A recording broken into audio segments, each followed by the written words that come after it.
ਮੇਰੇ ਭੈਣ ਭਰਾ ਬੱਚਿਆਂ ਤੇ ਮਿੱਤਰਾਂ ਨੂੰ ਮੇਰਾ ਬਹੁਤ ਸਲਾਮ। ਅੱਜ ਫੇਰ 5 ਅਖਾਣ ਲੈ ਕੇ ਤੁਹਾਡੀ ਖਿਦਮਤ 'ਚ ਹਾਜ਼ਰ ਹੋਈ ਹਾਂ। ਇਹ ਸਾਰੇ ਅਖਾਣ ਸਾਡੀ ਰੋਜ਼ਮर्रा ਜ਼ਿੰਦਗੀ ਦੇ ਰਹਿਨੁਮਾ ਅਸੂਲ ਨੇ।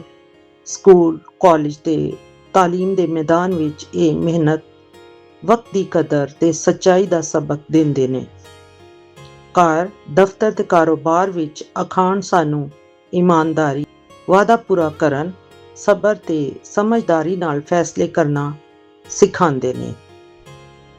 ਇਸ ਲਈ ਅਖਾਣ ਸਿਰਫ ਬੋਲਣ ਲਈ ਨਹੀਂ ਬਲਕਿ ਅਮਲ ਕਰਨ ਲਈ ਵੀ ਹੁੰਦੇ ਨੇ। ਜੇ ਅਸੀਂ ਇਹਨਾਂ ਤੋਂ ਸਬਕ ਸਿੱਖੀਏ ਤੇ ਜ਼ਿੰਦਗੀ ਦੀਆਂ ਬਹੁਤ ਸਾਰੀਆਂ ਠੋਕਰਾਂ ਤੋਂ ਬਚ ਸਕਦੇ ਹਾਂ। ਸਾਡਾ ਪਹਿਲਾ ਮੁਹਾਵਰਾ ਹੈ, ਗਾਂ ਨਾ ਵੱਛੀ ਤੇ ਨੀਂਦਰ ਆਏ ਅੱਛੀ। ਇਸ ਅਖਾਣ ਦਾ ਮਤਲਬ ਇਹ ਕਿ ਜਿਸ ਇਨਸਾਨ ਕੋਲ ਧਨ ਦੌਲਤ, ਮਾਲ ਅਸਬਾਬ ਨਾ ਹੋਏ, ਉਹ ਫਿਕਰਾਂ ਤੋਂ ਆਜ਼ਾਦ ਹੋਏ ਤੇ ਉਹ ਪੁਰਸਕੂਨ ਹੁੰਦਾ ਹੈ ਤੇ ਉਹਨੂੰ ਗੂੜੀ ਤੇ ਮਿੱਠੀ ਨੀਂਦਰ ਆਉਂਦੀ ਏ। ਇਹ ਸਕੂਨ ਤੇ ਸੁੱਖ ਸਿਰਫ ਮਾਲ ਦੌਲਤ ਵਿੱਚ ਨਹੀਂ ਹੁੰਦਾ ਬਲਕਿ ਸਕੂਨ ਤੇ ਸਬਰ ਤੇ ਕਨਾਤ ਵਿੱਚ ਹੁੰਦਾ ਹੈ।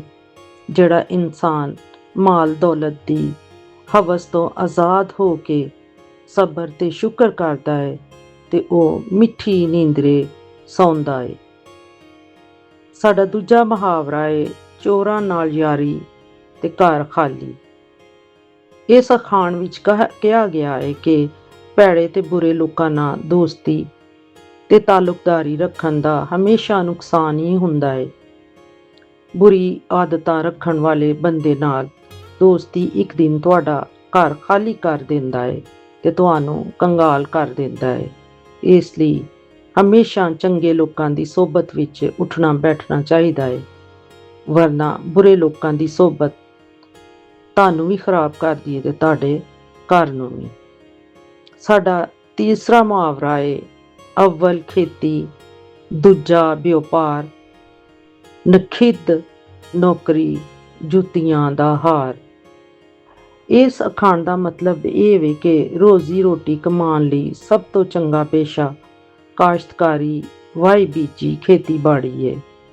ਇਨਸਾਨ ਆਪਣਾ ਰਿਜ਼ਕ ਆਪ ਉਗਾਉਂਦਾ ਹੈ, ਆਪਣੀ ਮਰਜ਼ੀ ਨਾਲ ਕੰਮ ਕਰਦਾ ਹੈ, ਉਹਦੇ ਉੱਤੇ ਪਾਬੰਦੀਆਂ ਕੋਈ ਨਹੀਂ ਹੁੰਦੀਆਂ। ਜਦੋਂ ਉਹਦਾ ਦਿਲ ਕਰਦਾ ਹੈ ਕੰਮ ਕਰ ਲੈਂਦਾ ਹੈ, ਜਿਸ ਵਕਤ ਚਾਹੁੰਦਾ ਹੈ ਉਹ ਉੱਠਦਾ ਹੈ, ਬੈਠਦਾ ਹੈ ਤੇ ਕੰਮ ਕਰਦਾ ਹੈ ਤੇ ਇਸ ਲਈ ਉਹਨੂੰ ਅਵਲ ਦਰਜੇ ਤੇ ਰੱਖਿਆ ਗਿਆ ਹੈ। ਦੂਜੇ ਨੰਬਰ ਤੇ ਜਿਹੜਾ ਪੇਸ਼ਾ ਹੈ ਉਹ ਕਾਰੋਬਾਰ ਹੈ, ਆਪਣਾ ਬਿਜ਼ਨਸ ਹੈ। ਇਹਦੇ 'ਚ ਵੀ ਇਨਸਾਨ ਆਪਣੀ ਮਰਜ਼ੀ ਦਾ ਆਪ ਮਾਲਕ ਹੁੰਦਾ ਹੈ, ਕਿਸੇ ਦਾ ਨੌਕਰ ਨਹੀਂ ਹੁੰਦਾ। ਜਿੰਨੀ ਮਿਹਨਤ ਕਰੇ ਓਨਾ ਵਧੀਆ ਮੁਨਾਫਾ ਕਮਾ ਲੈਂਦਾ ਹੈ ਤੇ ਆਖਰ ਵਿੱਚ ਨੌਕਰੀ ਜਾਂ ਮੁਲਾਜ਼ਮਤ ਆਉਂਦੀ ਹੈ, ਜਿਸ ਨੂੰ ਨਖਿੱਧ ਯਾਨੀ ਸਭ ਤੋਂ ਨਿਚਲੇ ਦਰਜੇ ਤੇ ਰੱਖਿਆ ਗਿਆ ਹੈ। ਇਹਦੇ ਵਿੱਚ ਇਨਸਾਨ ਨੂੰ ਜਦੋਂ ਮਰਜ਼ੀ ਬੇਇੱਜ਼ਤ ਕਰ ਦਿੱਤਾ ਜਾਂਦਾ ਹੈ। ਹਰ ਵੇਲੇ ਨੌਕਰੀ ਜਾਣ ਦਾ ਖਤਰਾ ਲੱਗਾ ਰਹਿੰਦਾ ਹੈ ਤੇ ਇਨਸਾਨ ਆਪਣੀ ਨੌਕਰੀ ਬਚਾਉਣ ਵਾਸਤੇ ਬੇਇੱਜ਼ਤੀ ਬਰਦਾਸ਼ਤ ਕਰਦਾ ਰਹਿੰਦਾ ਹੈ। ਸਾਡਾ ਚੌਥਾ ਮੁਹਾਵਰਾ ਹੈ, ਮੈਂ ਵੀ ਰਾਣੀ ਤੂੰ ਵੀ ਰਾਣੀ, ਕੌਣ ਭਰੇ ਘਰ ਦਾ ਪਾਣੀ। ਯਾਨੀ ਇਹਦਾ ਮਤਲਬ ਇਹ ਕਿ ਐਸਾ ਘਰ ਜਿੱਥੇ ਹਰ ਬੰਦਾ ਆਪਣੇ ਆਪ ਨੂੰ ਬੜਾ ਹੀ ਖਾਸ ਸਮਝੇ, ਹਰ ਬੰਦਾ ਆਪਣੇ ਥਾਂ ਤੇ VIP ਬਣਿਆ ਬੈਠਾ ਹੋਏ, ਕੋਈ ਵੀ ਕੰਮ ਕਰਨ ਨੂੰ ਤਿਆਰ ਨਾ ਹੋਏ, ਹਰ ਇੱਕ ਤਵੱਕੋ ਰੱਖੇ ਕਿ ਕੋਈ ਹੋਰ ਕੰਮ ਕਰੇ, ਉਹਦੇ ਹੁਕਮਾਂ ਤੇ ਚੱਲੇ। ਤੇ ਅਜਿਹੇ ਘਰ ਦਾ ਨਿਜ਼ਾਮ ਨਹੀਂ ਚੱਲਦਾ ਜਿੱਥੇ ਹਰ ਬੰਦਾ ਆਪਣੇ ਆਪ ਨੂੰ ਹੁਕਮ ਚਲਾਉਣ ਵਾਲਾ ਤੇ ਗੱਲ ਮਨਵਾਉਣ ਵਾਲਾ ਸਮਝੇ ਤੇ ਕੋਈ ਕੰਮ ਨਾ ਕਰੇ। ਤੇ ਇਹਦੇ ਵਾਸਤੇ ਬੋਲਿਆ ਜਾਂਦਾ ਹੈ, ਮੈਂ ਵੀ ਰਾਣੀ ਤੂੰ ਵੀ ਰਾਣੀ, ਕੌਣ ਭਰੇ ਘਰ ਦਾ ਪਾਣੀ। ਤੇ ਯਾਨੀ ਸਾਰੇ ਹੀ ਅਗਰ ਕੰਮ ਨਹੀਂ ਕਰਨਗੇ ਤੇ ਫਿਰ ਕੰਮ ਕੌਣ ਕਰੇਗਾ। ਇਸ ਤਰ੍ਹਾਂ ਦੇ ਘਰ ਕਦੀ ਵੀ ਨਹੀਂ ਵਸਦੇ। ਸਾਡਾ ਪੰਜਵਾਂ ਤੇ ਆਖਰੀ ਮੁਹਾਵਰਾ ਜਾਂ ਅਖਾਣ ਹੈ, ਬੇਕਾਰ ਨਾਲੋਂ ਵੰਗਾਰ ਚੰਗੀ। ਜਦੋਂ ਇਨਸਾਨ ਕੋਲ ਕੋਈ ਕੰਮ ਨਾ ਹੋਏ, ਉਹ ਫਾਰਗ ਹੋਏ, ਕੋਈ ਨੌਕਰੀ ਨਾ ਹੋਏ ਤੇ ਬੇਕਾਰ ਫਾਰਗ ਬੈਠਣ ਤੋਂ ਬਿਹਤਰ ਹੈ ਕਿ ਮੁਫਤ ਵਿੱਚ ਕਿਸੇ ਦਾ ਕੰਮ ਕਰ ਦੇਵੇ।